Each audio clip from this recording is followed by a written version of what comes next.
பிரண்டையை பற்றி கேள்விப்பட்டிருப்பீங்க. பிரண்டைன்ற ஒரு மூலிகை, அது எலும்புக்கு, வயிற்றுக்கு, அனைத்துக்கும் நல்லதுன்னு சொல்லுவாங்க.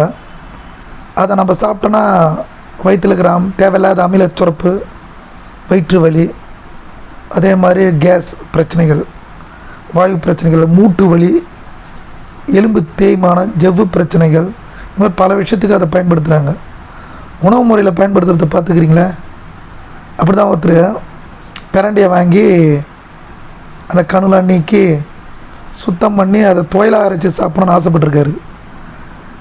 மறுநாள் பார்த்தா அவர் கையில் கொப்பளம், அரிப்பு. வந்து கேட்குறாரு, என்ன இது இப்படி அரிக்குதுன்னு.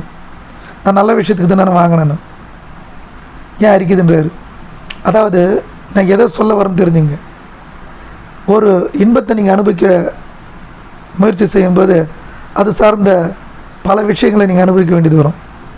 அந்த ஒரு புரிதலோடு நீங்கள் இன்பமோ துன்பமோ அணுகுங்க. ரெண்டும் வெவ்வேறு நிலைகள் இல்லை, ஒரே நிலைகளில் தான் இருக்குது.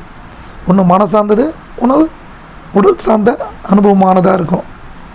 அதனால் எந்த ஒரு விஷயத்தை நீங்கள் கையாளும் போது கொஞ்சம் கவனமாக இருங்க. நல்லதாக இருந்தாலும் அதோட இன்ப துன்பமும் வரும், துன்பமாக வந்தாலும் நல்லதும் கெட்டதும் அது சேர்ந்து தான் வரும். நல்லது கெட்டதுன்றது ₹1, அதாவது காயின் இருக்குல்ல, ₹1 காயின், ₹5 காயின், 2 பக்கம் இருக்கிற மாதிரி தான். அதை நம்ம பயன்படுத்த கற்றுக்கணும். எப்படின்னு தியானத்தில் இது முக்கியமான விஷயமா இருக்குது. நம்ம உட்காந்து தியானம் பண்ணுறோம், நம்மளுக்கு நல்லதே நடக்கும், கெட்டது வராதுன்ற ஒரு கற்பனையெல்லாம் விட்டுடணும். நீங்களாகவே இருக்கிற ஒரு விஷய ஞானத்தை ஏற்படுத்த தான் அந்த தியானம் பயிற்சி பண்ணுறீங்கன்னு அர்த்தம்.